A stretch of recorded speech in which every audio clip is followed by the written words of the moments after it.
আসসালামু আলাইকুম। সম্মানিত সুধীমণ্ডলী, আমরা সূরা ইউনূসের ৩১ নম্বর আয়াত থেকে আলোচনা এখন শুরু করব ইনশাল্লাহ। আউযু বিল্লাহি মিনাশ শাইতানির রাজীম। কুল মান ইয়ারযুকুকুম মিনাস সামাই ওয়াল আরদ আম্মান ইয়ামলিকুস সামা'a ওয়াল আবসারা ওমা ইউখরিজুল হাইয়্যা মিনাল মাইয়্যিতি ওয়া ইউখরিজুল মাইয়্যিতা মিনাল হাইয়্যি ওমা ইউদাব্বিরুল আমরা ফাসায়াকুলুনা আল্লাহ ফাকুল আফালা তাত্তাকুন। আল্লাহ বলেন যে আপনি তাদেরকে জিজ্ঞাসা করেন, আকাশ হতে পৃথিবী হতে তোমাদেরকে জীবন সামগ্রী কে সরবরাহ করে? সব কিছুর মূল ভাণ্ডার আকাশে। আকাশ থেকে আল্লাহ তাআলা পরিমাণ মতো খাদ্য পৃথিবীতে নাজিল করেন এবং মাধ্যম হচ্ছে বৃষ্টি। এই বৃষ্টির মাধ্যমে আল্লাহ তাআলা পৃথিবীর সমস্ত তরুলতা, গাছপালা, ফসল আদি এর মূল উৎস হলো বৃষ্টি। এই বৃষ্টির পানি মাটির মধ্যে সংরক্ষিত থাকে। এই পানি দ্বারাই আবার আমরা খরার মৌসুমে পানি ব্যবহার করে আমরা উৎপাদন করি। মূল উৎসটাই হচ্ছে বৃষ্টি। আল্লাহ বলেন আপনি জিজ্ঞাসা করেন যে আকাশ পৃথিবীতে তাদেরকে জীবিকার ব্যবস্থা কে করে? আম্মান ইয়ামলিকুস সামা'a ওয়াল আবসারা, অথবা কে যে মালিক শ্রবণ শক্তির এবং দৃষ্টিশক্তির, যে তোমাকে শ্রবণ শক্তি দান করতে পারে, দৃষ্টিশক্তি দান করতে পারে, এটা কে পারে? আপনি জিজ্ঞাসা করেন তাদের কাছে। ওমা ইউখরিজুল হাইয়্যা মিনাল মাইয়্যিতি, কে বের করতে পারে জীবিতকে মৃত হতে? একটা ডিম, তার মধ্যে প্রাণ নাই, তার থেকে একটা বাচ্চা বের হয়।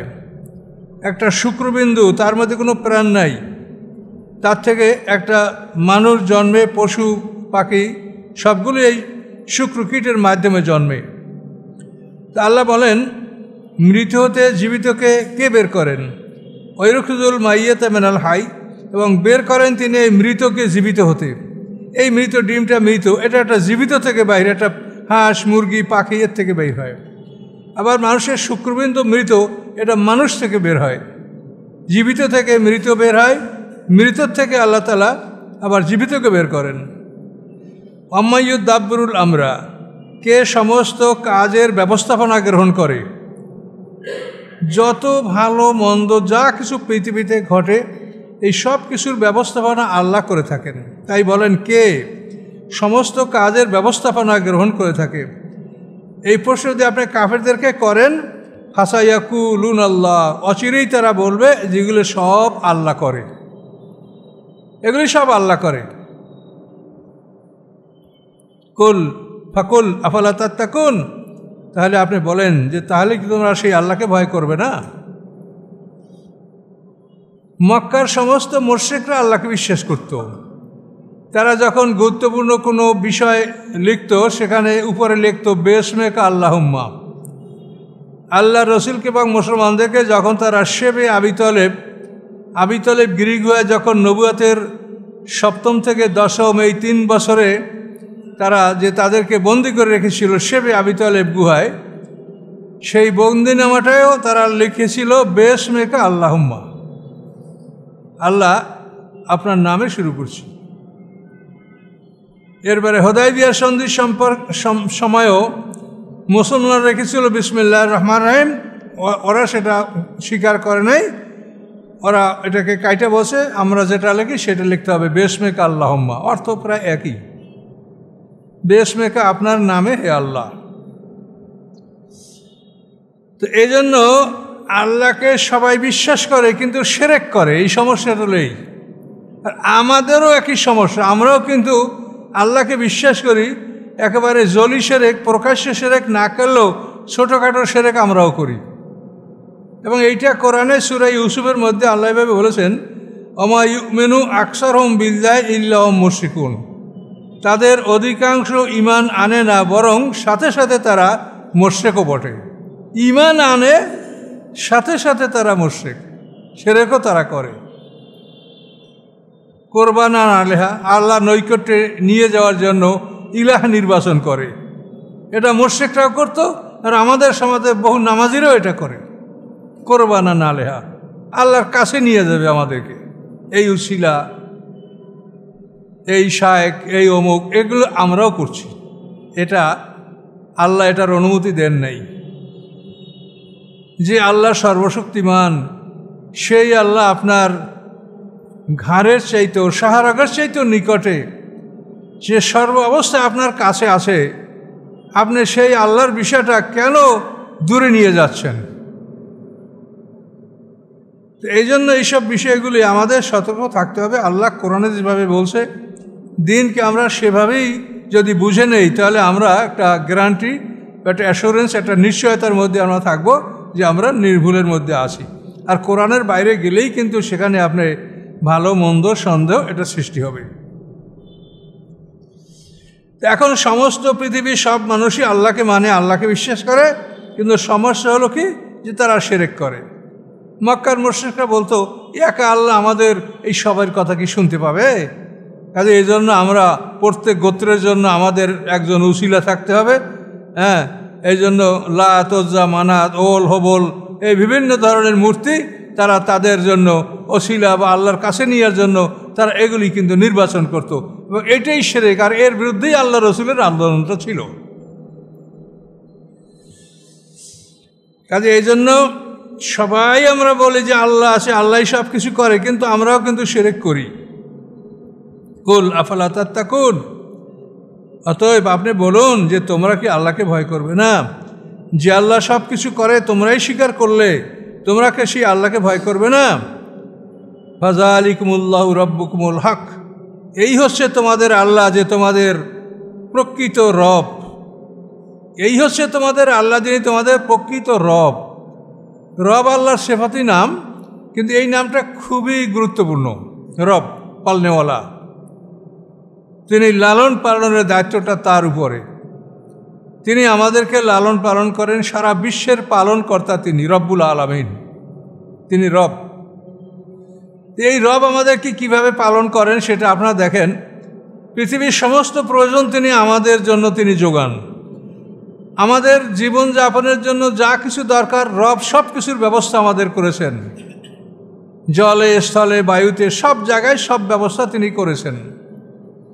আমাদের কি লাগবে, লোহা লাগবে, খনিজ সম্পদ কি লাগবে, তেল লাগবে, গ্যাস লাগবে, সব কিছুর ব্যবস্থা তিনি করেছেন। তিনি রব পালনেওয়ালা। কিন্তু তিনি সবচাইতে বেশি যে উপকারটা আমাদের করেছেন সেটা হলো এই, যে প্রত্যেকটা প্রাণী দুই দিক থেকে খাদ্য গ্রহণ করে, নাক থেকে এবং মুখ থেকে। প্রত্যেকটা প্রাণী, আমরা মুখ দ্বারা খাদ্য গ্রহণ করি, নাক থেকেও, নাক দ্বারাও খাদ্য গ্রহণ করি। তো মুখের খাদ্যটা আমরা নিজেরা সংগ্রহ করে আমরা খাই, আর নাকের খাদ্য যেটা না হলে আমরা মুহূর্তের মধ্যে মরে যাব, এই খাবারটা আল্লাহ তাআলা নিজে আমাদের জন্য ব্যবস্থা করে দিয়েছেন সকল প্রাণীর জন্য, যে তোমাদের নাকের খাবার এটা খুবই জরুরি, এটা বন্ধ হলেই মরবে, এইটা আমি ডাইরেক্ট তোমাদেরকে দিচ্ছি। এই জন্য তিনি বায়ুমণ্ডলটাকে সম্পূর্ণ অক্সিজেন দ্বারা ভরে রেখেছেন। আপনি যেখানেই থাকেন, শুয়ে থাকেন, বসে থাকেন, ঘুমিয়ে থাকেন, আপনি নাক আপনার চলছে, নাকের মধ্যে অক্সিজেন যাতায়াত করছে। তাহলে এই যে জিনিসটা আমাদের জীবনের সবচাইতে জরুরি, সেটা কিন্তু ডাইরেক্ট আল্লাহ আমাদের ব্যবস্থা করে দিয়েছেন। এটার জন্য আমাদের কোনো চিন্তা করতে হয় না। অক্সিজেন না হলে আমরা 5 মিনিটও বাঁচব না, কিন্তু মুখের খাবার না খেলে তো আমরা 1 সপ্তাহও মরব না। এই নাকের খাবারটা সকল প্রাণীর, এটা আল্লাহ তাআলা নিজে দায়িত্বে এটা আমাদের জন্য ব্যবস্থা করেছেন। গোটা বায়ুমণ্ডল অক্সিজেনে ভরা, আমরা এই অক্সিজেন গ্রহণ করছি, কিন্তু আমরা এটা এটা যেটাকে বলা হয় ইকোনমিক্সে স্ক্যারসিটি, অর্থাৎ একটা জিনিস যতই মূল্যবান হোক, তার যদি অভাব বা স্বল্পতা না থাকে, তাহলে সেটাকে ওয়েলথ বা সম্পদ বলা হয় না। কারণ অক্সিজেনটা খুবই মূল্যবান, এর চাইতে মূল্যবান পৃথিবীতে কিচ্ছু নাই, কিন্তু এটার অভাব যে নাই, এই জন্য এটার আমরা মূল্য অনুভব করতে পারছি না। কেনা লাগলে বুঝতে পারতেন যে আগে মাছ কেনার আগে আর তরকারি কেনার অক্সিজেনই আগে কিনতো সবাই, কিন্তু এটার কোনো অভাব নাই, স্বল্পতা নাই। এই জন্য আমরা এটা চিন্তাই করি না যে এই জিনিসটা কীভাবে আল্লাহ তাআলা আমাদের জন্য সরবরাহ করেছেন। এই অক্সিজেন না থাকলে সাথে সাথে মানুষ মারে। আপনারা কয়েক বছর আগে শুনছেন যে মক্কা থেকে মিনায় যাইতে যে মানে যে সুড়ঙ্গ পথ, এই সুড়ঙ্গ পথে ওরা অক্সিজেন সরবরাহ করে। তো হঠাৎ করে অক্সিজেন সরবরাহ বন্ধ হয়ে গেছিল, বেশ বহু লোক সেখানে মারা গেছিল। এই অক্সিজেন এমন একটা জিনিস, এটা বন্ধ হয়ে গেলে সাথে সাথে মানুষের মৃত্যু হয়ে যায়। তো রব তিনি আমাদের এই দায়িত্ব পালন করেন যে আমাদের সবচাইতে জরুরি জিনিস যেটা আমাদের জন্য, যেটা সংগ্রহ করা সবচাইতে কষ্টকর, এটা তিনি আমাদের জন্য ইজি করে দিয়েছেন, সহজ করে দিয়েছেন। এই জন্য আল্লাহ বলেন ফাযালিকুমুল্লাহ রাব্বুকুম, এই হচ্ছে তোমাদের আল্লাহ, তোমাদের রব্বুকুমুল হক, প্রকৃত রব হচ্ছেন ইনি, এই আল্লাহ রব। এরপরে 2 নম্বর রব পৃথিবীতে হলো আমাদের পিতামাতা। রব্বের হামহুমা কামা রব্বায়ানি সগীরা, এই পিতামাতাকে রব শব্দ দ্বারা আল্লাহ সম্বোধন করেছেন যে তারা একটা সন্তানকে লালন পালনের যাবতীয় ভার গ্রহণ করে, পিতামাতা। তো এই জন্য রুবুবিয়াত এই বিষয়টা ভালো করে চিন্তা করতে হবে। সকল প্রাণীর জন্য আল্লাহ তাআলা, একটা গাছ সে শিকড় দ্বারা মাটির হ্রাস খায়, পাতার দ্বারা অক্সিজেন গ্রহণ করে বা কার্বন ডাইঅক্সাইড গ্রহণ করে, এবং এইভাবে তার সৃষ্টির প্রতি আপনি লক্ষ্য করেন। এই যে পৃথিবীতে বড় বড় জঙ্গল, এই জঙ্গলগুলি বেঁচে থাকার জন্য তাদের জন্য অঙ্গার অম্লজান এটা প্রয়োজন, কার্বন ডাইঅক্সাইড প্রয়োজন। এটা কোথায় পাবে? এই জন্য জঙ্গলে আল্লাহ তাআলা অসংখ্য বড় বড় জীবজন্তু সৃষ্টি করে রেখেছেন। হাতি, গন্ডার, জিরাফ, জেব্রা, হনুমান, বানর, অসংখ্য। এগুলিতে যে অঙ্গার সারে, অঙ্গার অম্লজানটা সারে, এইটা খেয়ে কিন্তু গাছপালাগুলো বেঁচে থাকে। আর গাছপালা যেটা সারে সেটা আমরা গ্রহণ করি। এখন এই পৃথিবীর ভারসাম্য রক্ষা করার জন্য আল্লাহ তাআলা পরিমাণ মতো জঙ্গল, পরিমাণ মতো নদী, পরিমাণ মতো সব কিছু তিনি সৃষ্টি করেছেন। তিনি রব্বুল আলামিন এবং তিনি হচ্ছেন রব্বুকুমুল হক, তোমাদের প্রকৃত রব। ফামাযা বা'দাল হাক্কি ইল্লা দালাল, সত্যের পরে ভ্রান্ত ছাড়া আর কি থাকতে পারে? সত্য একটাই, কাজে এই সত্যের পরে হাজারো জিনিস যদি থাকে তো সবই ভ্রান্ত, সবই ভুল। দেখেন 5 আর 5 10, এই 5 আর 5 10 এছাড়া যদি আপনি হাজারো অঙ্ক নামান সবই ভুল হবে কিনা? শুধুমাত্র 5 আর 5 10 এটাই কারেক্ট, আর যত অঙ্ক নামাবেন সবই ভুল। তাহলে এখানে বলেন যে সত্যের পরে যা কিছু আছে সবই বিভ্রান্ত, সবই ভুল। কাজে একমাত্র হক হচ্ছেন আল্লাহ। কাজে এই হক ছাড়া, হকের বাইরে যা আছে সবই বিভ্রান্ত, সবই ভুল। পান্না তুসরাফুন, অতঃপর কিভাবে তোমরা বিপথে পরিচালিত হচ্ছ? কাযালিকা হাক্কাত কালিমাতু রাব্বিকা আলাল্লাযিনা ফাসাকু, আল্লাহ বলেন এভাবেই আপনার রবের বাণী প্রতিষ্ঠিত হয়েছে আলাল্লাযিনা ফাসাকু, তাদের উপরে চূড়ান্ত হয়েছে, তাদের উপরে ফাসাকু যারা সীমা লঙ্ঘন করেছে, আন্নাহুম লা ইউমিনুন, যে তারা ঈমান আনবে না, ঈমান থেকে তারা বঞ্চিত, এবং এটা তাদের জন্য আল্লাহ চূড়ান্ত করে দিয়েছেন। শোনেন, এইখানে কিন্তু একটা আপনাদের সবার মনে একটা সন্দেহ আসবে যে আল্লাহ যদি তাদের জন্য ভ্রান্ত বা গুমরাহি চূড়ান্ত করে দেয় তা তো আর কারো উপায় নাই। কিন্তু আল্লাহ তাআলা এই কোরআন যখন নাজেল করছেন তখন তো আরবের সব লোকই কাফের ছিল, মুশরিক ছিল। এই কোরআনের দাওয়াত সবাইকে দেওয়া হয়েছে, তার থেকে একদল লোক হেদায়েত গ্রহণ করেছে আর একদল গ্রহণ করে নাই। তাহলে এখানে আল্লাহর কি দোষ? আল্লাহ তো সবার জন্যই উন্মুক্তভাবে সমানভাবে কোরআনের বাণী কেউ কারো জন্য গোপন রাখা হয়নি, সবাই মুশরিক ছিল। এই কোরআনের দাওয়াত সবাইকে দেওয়া হয়েছে, এক দলে গ্রহণ করেছে আর এক দল গ্রহণ করে নাই। কাজেই যারা গ্রহণ করে নাই, করবে না, তাদের জন্য আল্লাহ তাআলা ওই তারা যেটা চায় ওইটাই তাদের জন্য চূড়ান্ত করে দিয়েছেন যে আর তোমরা এই পথে ফিরে আসার সুযোগ নাই। কাজে এই জন্য এইসব ব্যাপারে মনের মধ্যে যদি কোনো অসহস আসে, লা হাওলা পড়বেন। আল্লাহর ব্যাপারে কোনো রকম সন্দেহ বা আল্লাহর উপরে কোনো ভুল করছে বা আল্লাহ জুলুম করছে এই ধরনের চিন্তা আপনি করবেন না। তারপর একটা কথা আপনাদেরকে বলি, কেউ যদি মনে করে যে আল্লাহ এটা অন্যায় করছে আমাদের উপরে, সে সিল করে দিয়েছে, খতামাল্লাহু আলা কুলুবিহিম, আমাদের অন্তরে মোহর করে দিয়েছে, আমার ঈমান আনতে হতো, আমাদের কি দোষ? তা আপনি যদি এটা মনে করেন যে আল্লাহ দোষ করেছে, তাহলে আপনি আল্লাহর বিরুদ্ধে মামলা করেন, এখন আপনি কোন বিচারকের কাছে কোন কোর্টে যাবেন সেটা আপনি ঠিক করেন। কি আছে কিছু ক্ষমতা? যখন নাই তখন সারেন্ডার করেন এবং বাজে চিন্তা মনে আসলে লাহলা পড়েন, আউযুবিল্লাহ পড়েন, যে আপনার কোনো ক্ষমতা নাই। আপনি আল্লাহর সমালোচনা করে তার বিরুদ্ধে বিচার চাইবেন কোন আদালতে, কার কাছে চাবেন? কাজেই সারেন্ডার করেন। সারেন্ডার করলেই মুক্তি। এবং আল্লাহ বলেছেন লা ইউসালু আম্মা ইয়াফআলু, তিনি যা করেন তাকে জিজ্ঞাসা করার মতো কেউ নাই। ওহুম ইউসালুন, তাদের সবাইকে জিজ্ঞাসা করা হবে।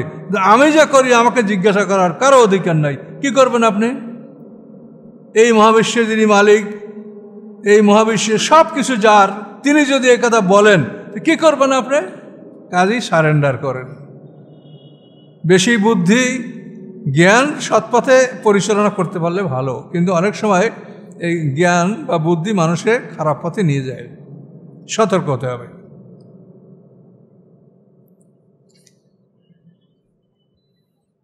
আল্লাহ বলেন কুল, আপনি তাদেরকে জিজ্ঞাসা করেন হালমিন শুরাকায়কুম মাইয়াবদাউল খালক সুম্মা ইউঈদুহু, আপনি তাদেরকে জিজ্ঞাসা করেন তোমরা যাদেরকে শরিক করছো, তোমরা যে দেবদেবীকে পূজা করছো, যার জন্য তোমাদের এতই মায়া যে এর জন্য তোমরা নিজেদের জীবনও বিসর্জন দিচ্ছ, আবার কোনো কোনো সময় অন্যদেরকে হত্যা করে ফেলছো।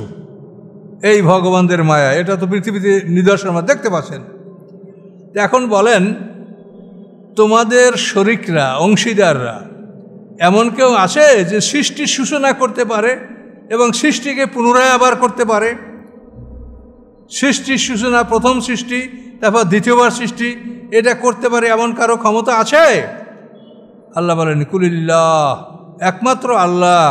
আপনি বলুন একমাত্র আল্লাহ ইয়াবদাউল খালকা, তিনি সৃষ্টির সূচনা করেন, সুম্মা ইউঈদুহু, আবার তিনি পুনরায় সৃষ্টি করবেন। ফান্না তুফাকুন, কিভাবে তোমরা বিপথে পরিচালিত হচ্ছ? আপনাদের তাফসীর বোঝার জন্য সবসময় একটা জিনিস মনে রাখবেন, যেটা আমি মানুষের একটা জীবনের হিসাব দিয়েছি, যে প্রত্যেকটা মানুষের দুইটা মরণ, দুইটা বরজাক, দুইটা জন্ম, দুইটা জীবন। এই যে একটা জীবনের হিসাব, এইটা যদি আপনি না বোঝেন তাহলে কিন্তু আপনি মিলাতে পারবেন না। আমরা সবাই একসাথে আমাদের মৃত্যু হয়েছে। আল্লাহ তাআলা আমাদেরকে আদম আলাইহিস সালামের সন্তানদের পিঠ থেকে বের করে সবাইকে একত্রিত করে একটা প্রশ্ন করছেন, আলাস্তু বিরাব্বিকুম। এটা জীবন না, এটা হচ্ছে টেস্ট। যে আপনি যে জিনিসটা প্যাকেট করবেন, আপনি কোম্পানি প্যাকেট করার আগে ওটা টেস্ট না করিয়ে প্যাকেট করা হয় না। তা আল্লাহ তাআলা আমাদের যে প্যাকেট করছে, এইটা টেস্ট করার জন্য আমাদের মধ্যে সুইচ দিয়ে একটু প্রেরণ ঢুকিয়ে দিয়ে একটা কথা জিজ্ঞাসা করছে, আলাস্তু বিরাব্বিকুম।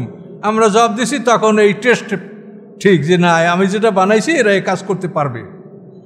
ওইটা কিন্তু জীবনের মধ্যে ধরা হয়নি। ওটা হচ্ছে মালিকের পরীক্ষা, যে তিনি সৃষ্টিকে সমাপ্ত করেছেন, যে না সৃষ্টি কমপ্লিট হয়েছে, যে কাজের জন্য তাকে বানানো হয়েছে এটার জন্য সে উপযুক্ত, এই জন্য তাকে টেস্ট করেছেন। টেস্ট করার পরে সবাইকে একসঙ্গে মৃত্যু দিয়ে দিচ্ছেন। এই আর আমাদের প্রথম মরণ। এই মরণের পরে দ্বিতীয় পর্ব হলো বরজাক। আমরা পর্দার ঢুকেছি। মরণের পরে আমি আমার বাবার পিঠ থেকে বের হয়েছিলাম, আমাকে আমার বাবার পিঠ ঢুকিয়ে দেওয়া হয়েছে, বাবাকে দাদার পিঠে, দাদাকে তাহের পিঠে, এইভাবে ঢুকাতে শেষ পর্যন্ত সব আদমের পিঠে আমরা ঢুকে গেছি। এটা বরজাক, পর্দার আড়ালের জগৎ। এই বরজাক থেকে আমরা পৃথিবীতে বিভিন্ন সময় আসতেছি। আমরা এখন আসতেছি, বিশাল একটা সময়, হাজার হাজার বছর আমাদের পিছনে বরজাকে পার হয়েছে। আবার আমরা মৃত্যুবরণ করব, তারপর আবার আমরা বরজাকে ঢুকবো, পুনরুত্থান কিয়ামত পর্যন্ত। সেখানে আমরা হয়তো অল্প সময় পরে আমরা হাসরের মাঠে উঠব। তাহলে আমাদের পিছনে একটা বরজাক, সামনে একটা বরজাক, বুঝতে পারছেন? তাহলে আমরা প্রথম মৃত্যুর পরে বরজাকে ঢুকলাম, বরজাকের পরে আমরা জন্মগ্রহণ করলাম, জন্মগ্রহণ করার পরে আমরা জীবন উপভোগ করলাম, জীবনের পরে আমরা মৃত্যু বরণ করব। এইটা আমাদের শেষ মৃত্যু। এই মৃত্যুর পরে আমরা বরজাকে ঢুকব, বরজাকে ঢোকার পরে কিয়ামত পর্যন্ত থাকবো। কিয়ামতে আমরা সিংহার ফুৎকারে আমরা জীবিত হব, দ্বিতীয় সিংহার ফুৎকারে। এই জীবিত হওয়ার পরে আমাদের দ্বিতীয় জীবন শুরু হবে, এবং দ্বিতীয় জীবনটা সবাই একসঙ্গে শুরু হবে। প্রথম মৃত্যুটা একসঙ্গে হয়েছে, এবং দ্বিতীয় জীবনটা শুরু হবে একসঙ্গে। সিঙ্গার ফুৎকারে সবাই একসঙ্গে আমাদের মধ্যে নফস এবং রুহগুলা ঢুকবে। এটা বিস্তারিত বলা লাগবে, তারা এটা বুঝবেন, এটা বিরাট ব্যাপার। এটা আমরা বহুবার বলেছি, কিন্তু এখনও মানুষের এটা বুঝতে পারে নাই। হয়তো 5% মানুষ বুঝতে পারে, 95 জনে এখনও এটা বুঝতে পারে না। এই জন্য এই বিষয়টা আমরা ধীরে ধীরে আপনাদেরকে বোঝার চেষ্টা করব। আমরা পৃথিবীতে আসা এবং যাওয়া এইটা হলো বিভিন্ন, কিন্তু প্রথম মরণ দ্বিতীয় জীবন একসঙ্গে, সবাই বয়স সমান, কেউ কার চেয়ে ছোট না বড় না। আমরা এখন জন্মগ্রহণ করছি, পিছনের সময় বেশি আমাদের গেছে। আর যারা নূহ আলাইহিস সালামের জন্মগ্রহণ করছে তাদের পিছনের সময় ছিল কম, মরার পরে সামনের সময় বেশি। কাজে পিছন সামন দুইটা বরজাক এবং মাঝখানে জীবন, এটা মিলাইলে সবার বয়স সমান, কেউ কারো চাইতে ছোট না বড়, সব বয়স সমবয়সী আমরা।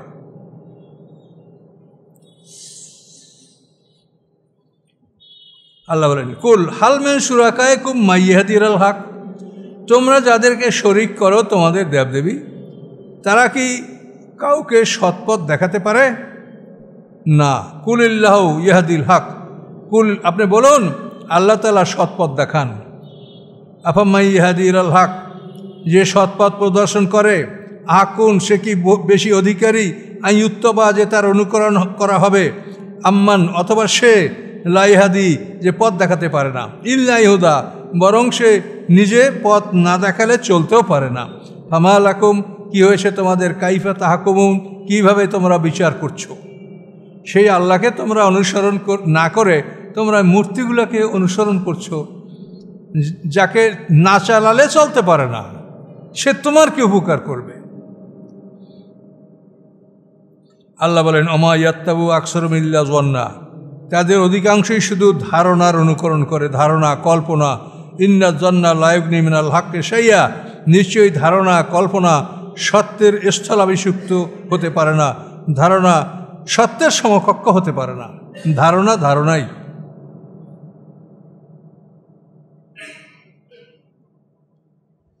ইন্নাল্লাহ আলিমুম বিমা ইয়াফআলুন, নিশ্চয়ই আল্লাহ তাআলা অবগত আছেন যা তারা করে। এই মুশরিকরা যা করছে আল্লাহ এ সম্পর্কে অবহিত আছেন, তিনি এ সম্পর্কে জানেন।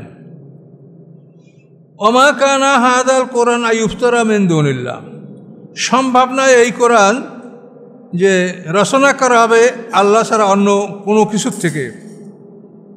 আল্লাহর বাইরে আল্লাহ ছাড়া অন্য কোথার থেকে এই কোরআন রচনা করা হবে এমন সম্ভাবনা নাই, কেউ করতে পারবে না। ওয়ালাকিন তাসদিক আল্লাযী, বরং এই কোরআন হচ্ছে অনুমোদনকারী ওই সব কিছুর বাইরে ইয়াদাইহি, যা এই কোরআনের সামনে রয়েছে, অর্থাৎ তাওরাত ইনজিল, এগুলিকে আমাদের কোরআন সমর্থন করে। তাফসিল আল কিতাব, এবং এটা হচ্ছে আইন কানুনের ব্যাপক ব্যাখ্যা। কেতাব মানে আইন, কেতাব আল্লাহ আলাইকুম, আল্লাহর বিধান। কেতাব শব্দের অর্থ বিধান।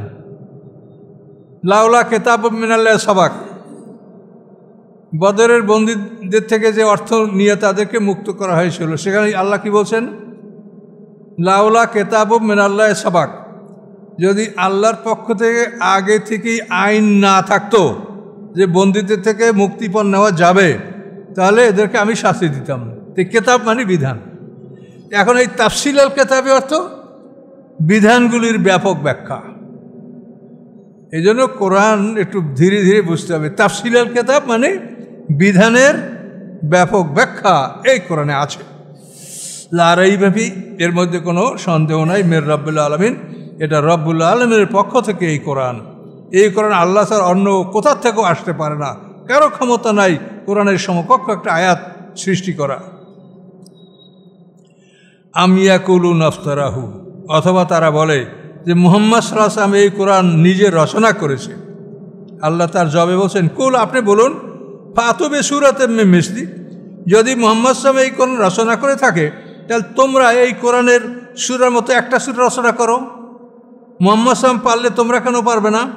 সে তো উম্মি, লেখাপড়া জানে না, সে একা, আর তোমরা সব জিন ইনসান একত্রিত হও। ফাতু বিসূরাতিন মিন মিসলি, তোমরা নিয়ে আসো একটা সূরা কোরআনের সূরার মতো। ওয়াদু মানিস্তাতাতুম মিন দুনিল্লাহ, এবং তোমরা ডাকো তোমাদের পক্ষে যত সম্ভব আল্লাহ ছাড়া যত সম্ভব ডাকো, সবাইকে ডেকে এই কোরআনের সূরার মতো একটা সূরা রচনা করে দেখো। ইন কুনতুম সাদিকিন, যদি তোমরা সত্যবাদী হয়ে থাকো তোমার দাবিতে যে এই কোরআন মুহাম্মদ রচনা করছে। সে রচনা করলে তোমরা কেন পারবে না? তোমরা করে দেখাও।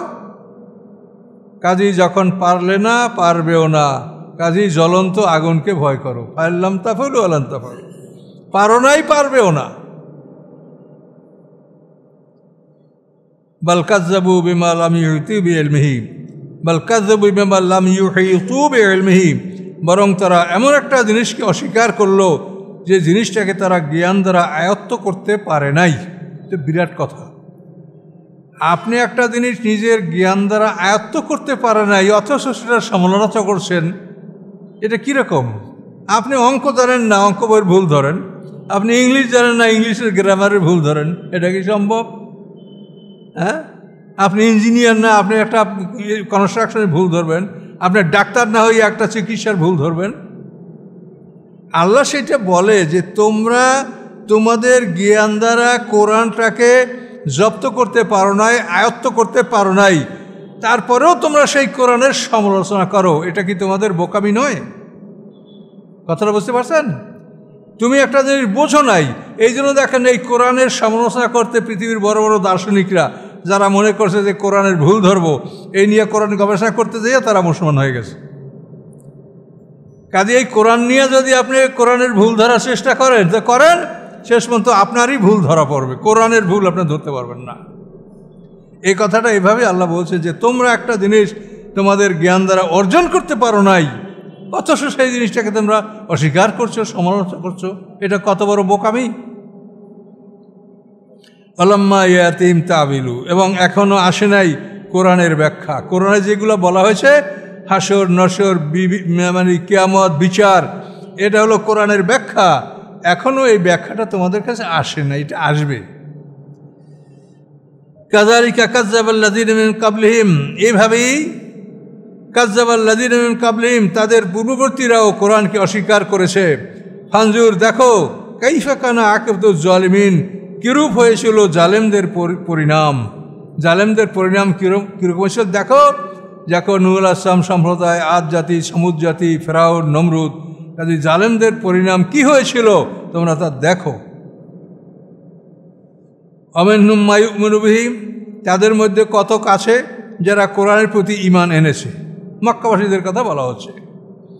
অমিনহুম মান লা ইউমিনু বিহি, এবং তাদের মধ্যে কত কাছে যারা কোরআনের প্রতি ঈমান আনে নাই। ওয়া রাব্বুকা আ'লামু বিল মুফসিদিন, এবং নিশ্চয়ই আপনার রব ভালো জানেন যে পৃথিবীতে অশান্তি সৃষ্টি করে কারা, ফাসাদ করে কারা, এটা আল্লাহ তাআলা ভালো জানেন। এই রুকু হয়ে গেল, এখন তোমাদের থাকবে 40 নম্বর আয়াত পর্যন্ত, 40। তো এজন্য আপনাদেরকে ওই পরকাল সম্পর্কে আমি ধীরে ধীরে আপনাদেরকে বোঝাবার চেষ্টা করব। আমি একটা জিনিস আপনাদেরকে বলেছি, দেখেন মনে আছে কিনা, যে 3টা জিনিস বোঝেন। একটা হলো কিয়ামত, আরেকটা হলো হিসাব, ইয়াউমুল হিসাব, মালিক ইয়াউমিদ্দিন, এই ইয়াউমুদ্দিন, কিয়ামত, ইয়াউমুদ্দিন আর ইয়াউমুল আখেরা। তো কিয়ামত হলো প্রথম সিঙ্গার ফুৎকার 40 বছর, মাঝখানে বিরতি 40 বছর, দ্বিতীয় সিঙ্গার ফুৎকার 40 বছর। এই দ্বিতীয় সিঙ্গার ফুৎকার শেষ হলো, কিয়ামত পর্ব শেষ, এটার নাম কিয়ামত। এরপরে আল্লাহ তার কুদরতে মাঠে এক পাশটা বৃষ্টি বসাবেন, আমরা সব মানুষ ফুটি ফুটি বের হব, ছোট্ট এবং উলঙ্গ, যেরকম মায়ের পেট থেকে আমরা ভূমিষ্ঠ হয়েছেন ওভাবে। শুধুমাত্র আদম হওয়া এই 2টা মানুষ বড় যুবক যুবতী হিসেবে উঠবেন। তার কারণ কোরআনে আল্লাহ বলেছেন কামা বাদাকুম তাউদুন, যেভাবে তোমাদেরকে প্রথমবার সৃষ্টি করা হয়েছে ওভাবে তোমাদেরকে দ্বিতীয়বার সৃষ্টি করা হবে। তো আদম হওয়া এত ছোট সৃষ্টি হয় নাই, তাদেরকে একজোড়া যুবক যুবতী আল্লাহ সৃষ্টি করেছেন জান্নাতে, যুবক যুবতী পোশাক সহ। এই জন্য একমাত্র আদম হওয়া এই 2টা মানুষ সুন্দর যুবক যুবতী পোশাক নিয়ে হাসে ময়দানে উঠবে, আর সব মানুষ আমরা ছোট্ট এবং উলঙ্গ। কামা বাদাকুম তাউদুন। তাহলে এই যে আমরা হাসে ময়দানে উঠব, এখান থেকে 50টা পর্বের পরে আমাদের জান্নাত জাহান্নামের অর্ডার হবে। এই যে আমি 50টা পর্বের বইটা লিখেছি, এটা আমার আলোচনা যারা শোনেন তারাই বই পড়বেন, এই আলোচনা শুনলে এটা বুঝতে পারবেন। তাহলে এখন এই আমাদের হাসরের ময়দানে জন্মের পর থেকে 50টা পর্ব পার হওয়ার পরে বিচার সমাপ্ত, জান্নাত এবং জাহান্নামে আমরা প্রবেশ করব। এইটার পরে হলো দ্বিতীয় জীবন শুরু। জান্নাতে ঢোকার পরে দ্বিতীয় জীবন শুরু। তাহলে এই যে কিয়ামত গেল, তারপরে বিচার গেল, তারপরে তৃতীয় পর্ব আমাদের আসলো। এই তিনটা জিনিস কিন্তু পৃথক, বুঝতে পারছেন?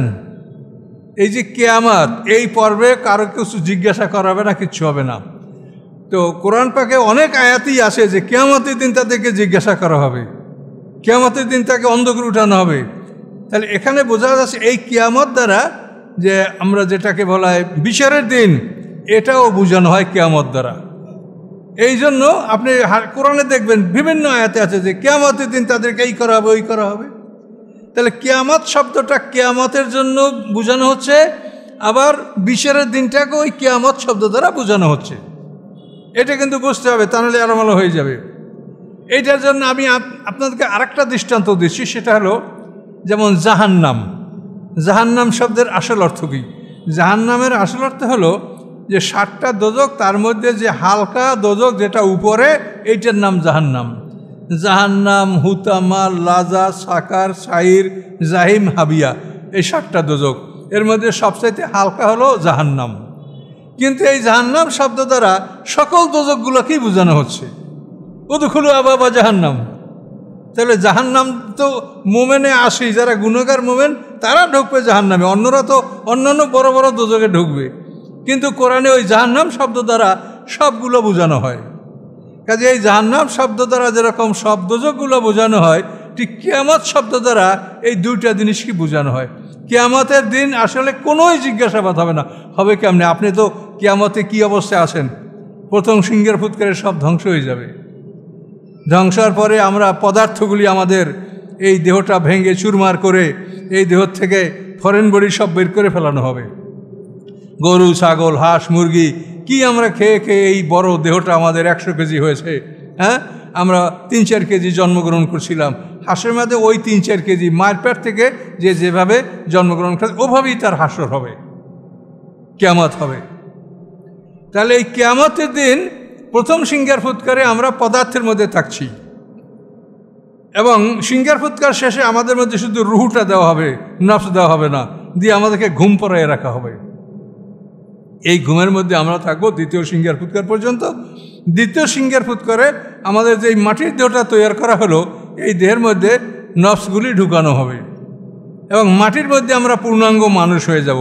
মানে আগে রুহু ঢুকেছে, এবং দ্বিতীয় সিংহের ফুৎকারে আমাদের মধ্যে নফসগুলি ঢুকবে। নফসে মুতমাইন্না, নফসে লাওয়ামা, নফসে আম্মারা ঢোকার পরে আমরা পূর্ণাঙ্গ মানুষ। যেরকম মায়ের পেটে একটা বাচ্চা পূর্ণাঙ্গ হওয়ার পরে পৃথিবীতে আসে, ওই রকম হাসে ময়দানের মাটির মধ্যে পূর্ণাঙ্গ জীবন আমরা লাভ করব। মাটির মধ্যে থাকবো আমরা। এই মাটি সিংহের ফুৎকার শেষ, সকলের মধ্যে প্রাণ ঢোকা শেষ। ঢোকার পরে এই ইসরাফিলের ফাংশন শেষ। এরপরে আল্লাহ এক পশলা বৃষ্টি বসাবেন, আমরা মাঠে ফুটে উঠব। তো এই যে সময়টা 120 বছর, প্রথম সিংহের ফুৎকার 40, বিরতি 40, দ্বিতীয় সিংহের ফুৎকার 40, এই 120 বছরের মধ্যে মানুষের কোনো আকার আকৃতিও থাকবে না, আবার কোনো মানুষকে জিজ্ঞাসা করার মতো কোনো সুযোগ থাকবে না। কাজে এই জন্য কিয়ামতের দিন জিজ্ঞাসা করা হবে। এই কিয়ামত মানে হলো বিচারের দিন। এই বিচারের দিনকেও কিয়ামতের দিন বলা হয়েছে। এটা কিন্তু বুঝতে হবে, এগুলো না বুঝলে আপনি এলোমেলো বুঝতে পারবেন না কোরআন। তো কোরআনের নিয়ে তো আমাদের চিন্তা গবেষণা নাই। আমরা যেসব মশলা নিয়ে সময় নষ্ট করছি দেশের বড় বড় আলেমরা, তো অত্যন্ত দুঃখজনক যে এমন কিছু নিয়েই তারা সময়টা নষ্ট করতেছে, অথচ কোরআনের কথাগুলি তারা মানুষকে বলছে না। কাজেই দোয়া করেন আল্লাহ যেন সব আলেমদেরকে হেদায়েত দান করে। আল্লাহুম্মা আমিন। আস্তাগফিরুল্লাহ রাব্বি মিন কুল্লি যামবি ওয়া আতুবু ইলাইহি, লা হাওলা ওয়া লা কুওয়াতা ইল্লা বিল্লাহিল আলিয়্যিল আযীম। এটা সম্বন্ধে আরও আমি ধীরে ধীরে আপনাকে বলবো। এটা যে পর্যন্ত বলেছি এতেও ক্লিয়ার হয় না এই জিনিসটা, ইনশাআল্লাহ ধীরে ধীরে বলবো। আল্লাহুম্মা আমিন। রব্বানা আলাইকা তাওয়াক্কালনা ওয়া ইলাইকা আনাবনা ওয়া ইলাইকাল মাসির। রব্বানা লা তাজআলনা ফিতনাতাল লিল্লাযীনা কাফারু ওয়াগফির লানা রব্বানা ইন্নাকা আনতাল আজিজুল হাকীম।